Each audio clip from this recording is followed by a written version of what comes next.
وان‌نوت یکی از پرطرفدارترین ابزارهای یادداشت‌برداری دیجیتاله. این محصول شرکت مایکروسافت به راحتی امکان یادداشت‌برداری رو برای ما فراهم می‌کنه. توی ویدیوی قبلی درباره معیارهای انتخاب ابزار یادداشت‌برداری دیجیتال صحبت کردیم و نهایتاً گفتیم که وان‌نوت و ابسیدیان میتونن جزو گزینه‌های ما باشن. اگه اون ویدیو رو ندیدید توصیه می‌کنم حتما ببینیدش تا با معیارهای مناسب انتخاب ابزار یادداشت‌برداری دیجیتال بهتر آشنا بشید. لینکش رو توی دیسکریپشن می‌ذارم.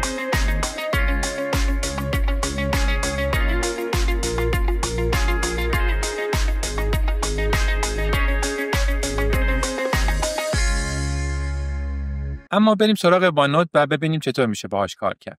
خب قبلش باید وان‌نوت رو نصب بکنیم، اما قبل از نصب میتونیم یه بررسی بکنیم که ببینیم وان‌نوت از قبل نصب روی ویندوزمون یا نه و از منوی سرچ ویندوز وان‌نوت رو سرچ میکنیم. اینجا برای من نصبه. یه نسخه وان‌نوت فور ویندوز 10 هم داریم که یه نسخه سبکتر و با امکانات کمترشه و من توصیه میکنم حتما وان‌نوت اصلی رو داشته باشید. ممکنه با نصب مایکروسافت آفیس یا توی بعضی از نسخه‌های ویندوز خودش اتوماتیک براتون نصب شده باشه. اگر هم نصب نشده بود میایم به آدرس oneNote.com/download. اینجا می‌بینیم که برای دیوایس‌های مختلف امکان دانلودش وجود داره. برای ویندوز دو تا راه داره. یکی این دکمه دانلود رو میتونیم بزنیم و مستقیم دانلودش کنیم یا اینکه از فروشگاه ویندوز. راه راحتش اینه که مستقیم این دکمه دانلود رو بزنیم و دانلود و نصبش بکنیم. برای ورود به وان‌نوت لازمه که یه اکانت مایکروسافت داشته باشیم. یا اگر اکانت قبلی دارین میتونین ازش استفاده بکنید.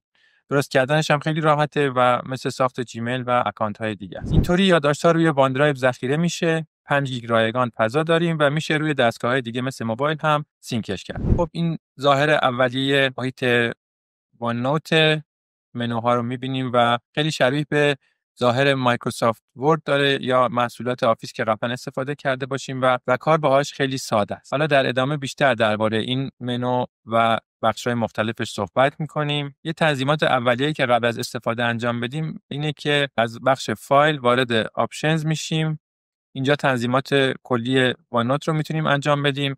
بهتره که مثلا فونتتون رو به فونت دلخواهتون تغییر بدید که به صورت دیفالت ازش بتونید استفاده بکنید. سایز و رنگش رو هم همینطور انتخاب بکنید. من فونت شبنم رو انتخاب کردم و روی سایز 11 بود که به نظرم اندازه مناسبی. از اینجا هم میتونید تمتون رو انتخاب بکنید و به اون مدلی که میخواید انتخابش کنید. ساختار وان‌نوت خیلی شبیه به دفترهای کاغذی که سیمی بودن و حالا داریم یا قبلا داشتیم. 3 تا بخش داشت معمولاً. یه دفترهایی بودن که یه برگه‌های رنگی به اسم دیوایدر بینشون بود و بین هر کدوم از این دیوایدرها هم یک سری برگ کاغذ بود. ساختار وان‌نوت هم دقیقاً همینطوریه. ما میتونیم تعدادی نوتبوک داشته باشیم.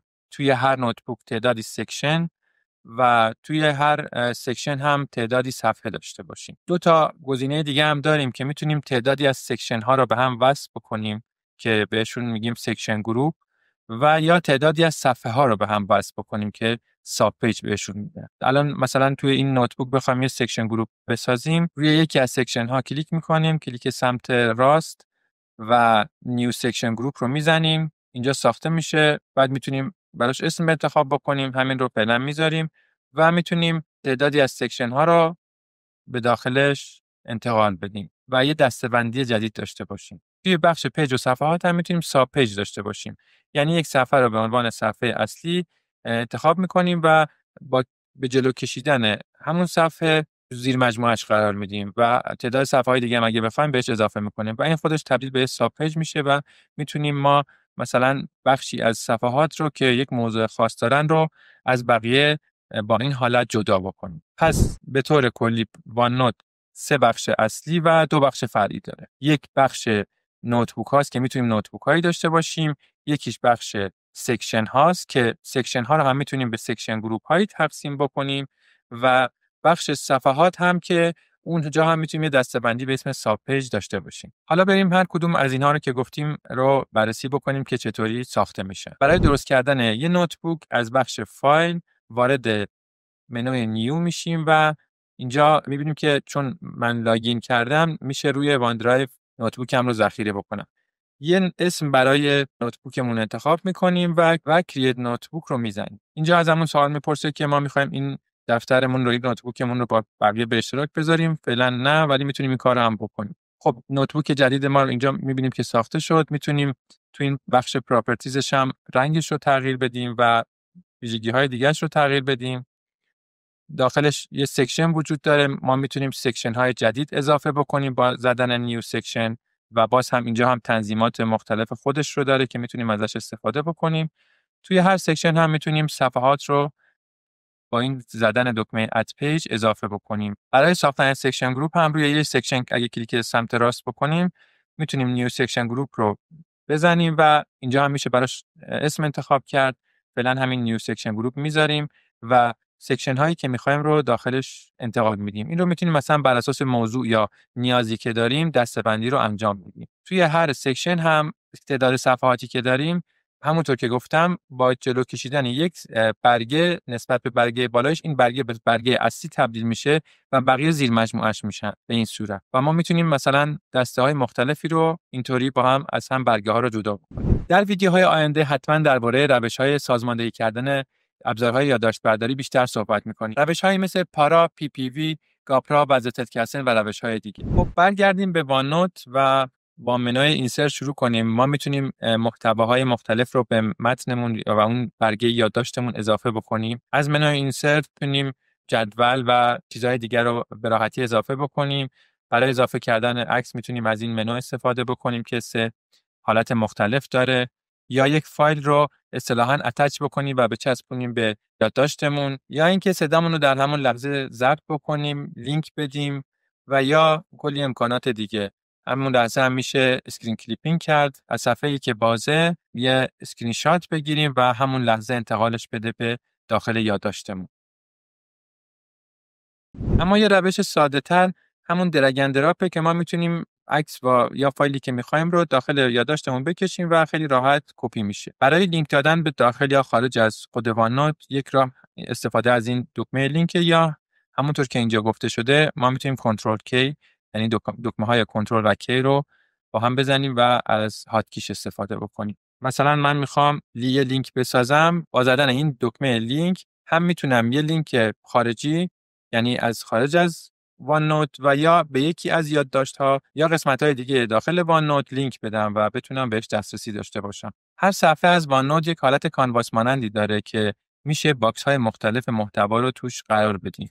حالا شاید بهتر از اول که کار می‌کنیم یه دونه از این باکس‌ها داشته باشیم و داخل همون شروع بکنیم به نوشتن و ادامه دادن. اما اینجا می‌بینید که ما 3 تا باکس داریم که هر کدوم جدا هستن و میتونن حرکت بکنن و متن‌ها و محتواهای مربوط به خودشون رو کنارشون داشته باشیم. یه ویژگی خوب دیگه که واننوت داره این بخش کویک نوتس که خودش به عنوان یک سکشن میتونه توی یکی از نوت هامون باشه. موقع سرچ کردن توی اینترنت یا مطالعه یک متنی ممکنه ما به یه بخشی برسیم که برامون جالب یا مهم باشه و بخوایم کپیش بکنیم و اینجا لازم نیست که واننوت رو باز بکنیم. میتونیم خیلی راحت متنمون رو داخلش کپی بکنیم. کافیه که کلیدهای ترکیبی آلت و ویندوز و ان رو بزنیم، یه صفحه‌ای برامون باز میشه. لینکش رو هم انتهای متن برامون میذاره و به راحتی صفحه رو ببندیم تا بعداً بریم سراغش. اینجا میبینیم که تو این بخش کویک نوتس یا حتی از این سکشن کویک نوت که تو این نوتبوک هست میتونیم ببینیم که متنی که کپی کردیم اضافه شده. موقع وبگردی یا خوندن یک مطلب راحت میتونیم در اون لحظه کویک نوتس رو باز بکنیم، هر چیزی که به ذهنمون میرسه رو یا لازم داره رو اضافه بکنیم یا حتی از یک بخش از صفحه‌مون اسکرین شات بگیریم و با خیال راحت اون صفحه رو ببندیم و بعداً توی بخش کویک نوتس بریم سراغش. این ریبان هوم هم یک بخش مهمیه که ما میتونیم به متنامون استایل بدیم، اونها رو تغییر بدیم و هر چیزی از لحاظ ظاهری لازمه بهش اعمال بکنیم. پیشنهاد من اینه که با بخش‌های مختلف واننوت و منوهای مختلفش کار بکنید و بر اساس نیاز جلو برید و هر جا هم که سوال داشتید بیاید تو بخش کامنت‌ها بپرسید تا بیشتر درباره صحبت بکنیم. منوی درا هم برای کسایی که از ابزارهای لمسی و قلم‌ها برای کشیدن استفاده می‌کنن خیلی میتونه کاربردی باشه. میتونیم از قلم‌ها و رنگ‌های مختلف استفاده بکنیم، حتی یک قلم ویژه برای خودمون اضافه بکنیم با رنگ‌ها و ساختار مورد نظر خودمون، یا حتی از اینجا میتونیم شکل‌ها رو اضافه بکنیم به یادداشتمون اگر نیاز به کشیدن شکل یا فلش ها داریم. یا حتی فرمت صفحه‌مون رو به شکل کاغذی و شبیه به کاغذ یا صورت چهارخونه‌ای تبدیل بکنیم که شاید خوانایی بهتری داره.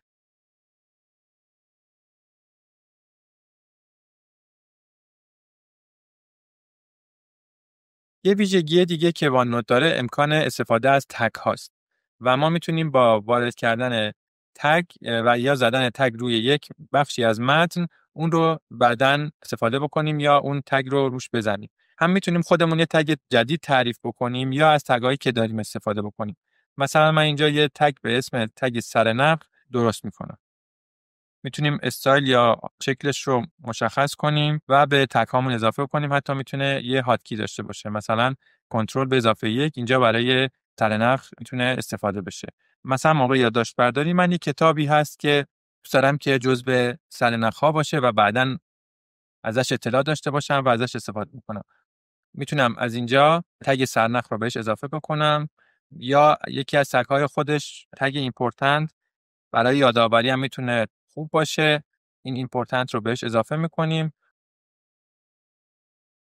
حالا بعداً توی بخش سرچ تگز یا فایند تگز میتونیم به اونها دسترسی داشته باشیم. البته کاربرد تگ ها برای افراد مختلف میتونه متفاوت باشه. بعداً حتما بیشتر در مورد تگ گذاری صحبت میکنیم.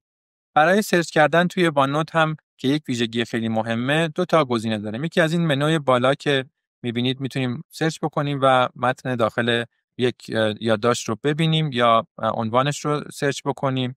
یه ویژگی پیشرفته‌تر اینجاست که ما میتونیم بر اساس یه سکشن یا سکشن گروپ یا بخش‌های مختلف یا مثلا یک نوتبوک داخل فایل ها سرچ بکنیم. برای به اشتراک گذاری فایل هامون یا میتونیم از این دکمه شیر استفاده بکنیم یا یک نوتبوک رو به اشتراک بذاریم یا یه لینک بدیم به یک نوتبوکی یا حتی اون رو برای کسی ایمیل کنیم یا از بخش فایل و منوی اکسپورت اون رو ازش خروجی بگیریم و ازش استفاده بکنیم. خب تا اینجا میتونیم به کمک این ابزارها استفاده اولیه‌مون رو از وان‌نوت داشته باشیم. من سعی کردم ابتدایی ترین چیزهایی که برای شروع کار با وان‌نوت لازمه رو بهتون بگم. توی ویدیوهای بعدی حتما درباره نکات پیشرفته‌ترش صحبت کنم. ممنونم که تا انتهای این ویدیو همراه من بودید. اگر براتون مفید بود خوشحال میشم که دکمه لایک رو بزنید و سابسکرایب کنید تا ویدیوهای بعدی رو از دست ندید. ممنونم که تا اینجا همراه من بودین. اگر این ویدیو براتون مفید بود خوشحال میشم که لایکش کنید و دکمه سابسکرایب رو